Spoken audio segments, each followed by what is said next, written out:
व्याख्या दिया गया है उसमें हमने हाईलाइट किया है, वही हम लोग पढ़ेंगे ताकि जो ज़रूरी हो वो पढ़ पाएँ और रिपीट ना हो। आप चाहे तो पूरा पढ़ सकते हैं, ठीक है। व्याख्या: सभी जीव सूक्ष्म इकाइयों से बने होते हैं जिन्हें कोशिकाएं कहते हैं। नेक्स्ट, निम्नलिखित कथनों में से नीचे दिए गए विकल्पों में से कौन सा विकल्प सही संबंध स्थापित करता है। कथन: जीव की प्रत्येक कोशिका पोषण, परिवहन, उत्सर्जन और जनन जैसे कुछ कार्यों को संपादित करने में कुछ न कुछ भूमिका निभाती है। इन कार्यों को करने के लिए कोशिका को ऊर्जा की आवश्यकता होती है। कारण: भोजन में संचित ऊर्जा श्वसन के समय निर्मुक्त होती है। आंसर ए, कथन एवं कारण सही है। कारण कथन की व्याख्या भी करता है। नेक्स्ट, निम्नलिखित में से असत्य कथन यानी गलत कथन चुनना है। आंसर डी, ग्लूकोज का विखंडन ऑक्सीजन के उपयोग द्वारा होता है तो यह अवायवीय श्वसन कहलाता है। यह गलत है। ऑक्सीजन के उपयोग द्वारा होगा तो ये अवायवीय श्वसन कहलाएगा। बाकी 3 ऑप्शन सही है, उसको भी याद कर लीजिए। पहला है, कोशिकाओं में ऑक्सीजन भोजन के विखंडन में सहायता करती है। दूसरा, सभी जीवों की कोशिकाओं में कोशिकीय श्वसन होता है। तीसरा है, कोशिका के अंदर भोजन ऑक्सीजन का उपयोग करके कार्बन डाइऑक्साइड और जल में विखंडित हो जाता है। नेक्स्ट क्वेश्चन,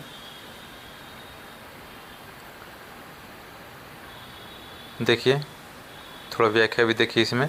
ऑक्सीजन की अनुपस्थिति में भोजन विखंडित हो सकता है, यह प्रक्रम अवायवीय श्वसन कहलाएगा। अब भोजन के विखंडन से ऊर्जा निर्मुक्त होती है। नेक्स्ट क्वेश्चन है, निम्नलिखित में से अवायवीय जीव है।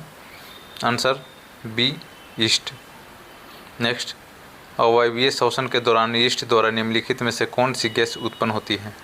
Answer A, carbon dioxide. Next, इसकी व्याख्या देखिए। ऑक्सीजन की अनुपस्थिति में ग्लूकोज एल्कोहल और कार्बन डाइऑक्साइड में विखंडित हो जाता है। नेक्स्ट, मांसपेशी में ऑक्सीजन के अभाव में ग्लूकोज का टूटना किस रासायनिक यौगिक को दर्शाता है। Answer A, lactic acid. इसकी कुछ व्याख्या देखिए। अत्यधिक व्यायाम करने के बाद आपकी पेशियों में ऐंठन क्यों होती है। ऐंठन तब होती है जब पेशियां अवायवीय रूप से श्वसन करती हैं। इस प्रक्रम में ग्लूकोज के आंशिक विखंडन से लैक्टिक अम्ल और कार्बन डाइऑक्साइड बनते हैं। लैक्टिक अम्ल का संचयन पेशियों में ऐंठन उत्पन्न करता है। नेक्स्ट, लैक्टिक अम्ल के संचय से पेशियों में उत्पन्न ऐंठन को कम किया जा सकता है। आंसर डी, बी और सी दोनों, यानी गर्म जल के स्नान से और मालिश से। नेक्स्ट, एक वयस्क व्यक्ति 1 मिनट में कितनी बार सांस लेता है। आंसर ए, 15 से 18 बार। नेक्स्ट, निम्नलिखित में कथन में से असत्य कथन की पहचान करना है। आंसर ए, जब किसी व्यक्ति को अतिरिक्त ऊर्जा की आवश्यकता होती है तो वह धीरे धीरे श्वसन करने लगता है। यह गलत है। अतिरिक्त ऊर्जा की आवश्यकता होती है तो वह तेज़ी से श्वसन करता है। बाकी देखिए, जो सही ऑप्शन है उसको भी पढ़ लीजिए। अंतः श्वसन और उच्च श्वसन दोनों साथ साथ होते रहते हैं। दूसरा है, ऑक्सीजन से समृद्ध वायु को शरीर के अंदर लेना अंतः श्वसन कहलाता है। कार्बन डाइऑक्साइड से समृद्ध वायु को बाहर निकालना उच्च श्वसन कहलाता है। नेक्स्ट, 10वां है, भोजन में संचित ऊर्जा किस समय निर्मुक्त होती है। आंसर सी, श्वसन के समय। नेक्स्ट क्वेश्चन, फेफड़े स्थित रहते हैं। आंसर सी, वक्ष गुहा में। नेक्स्ट,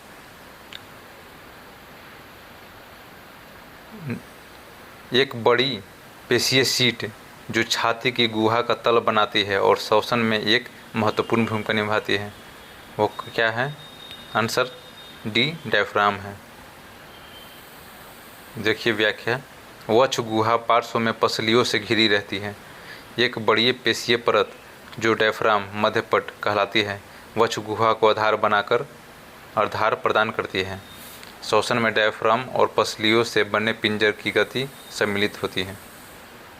नेक्स्ट, मानवों में सांस लेते समय अंतः श्वसन की प्रक्रिया को स्पष्ट करने के लिए सही उत्तर क्या होगा?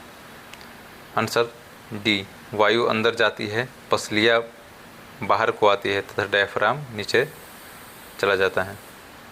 नेक्स्ट, उच्च श्वसन के समय पसलियाँ, आंसर बी, नीचे की ओर गति करती हैं।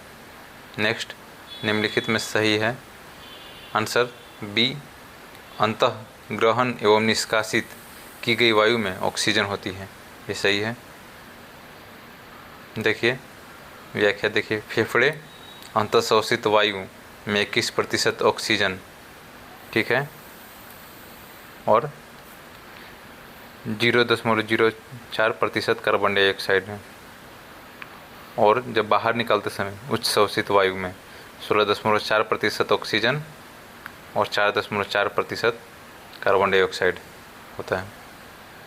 नेक्स्ट, कॉकरोच श्वास लेते हैं, आंसर सी, श्वास रंध्र से।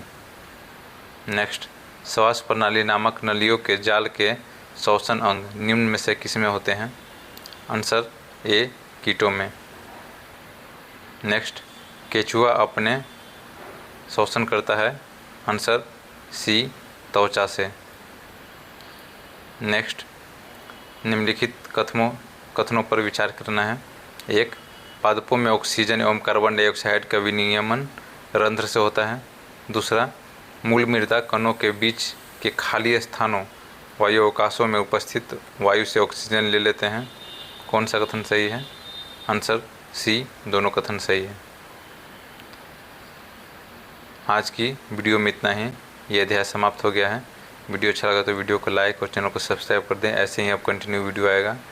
और कौन सी NCERT का आपका वीडियो चाहिए आप बता सकते हैं। मिलते हैं नेक्स्ट वीडियो में, धन्यवाद।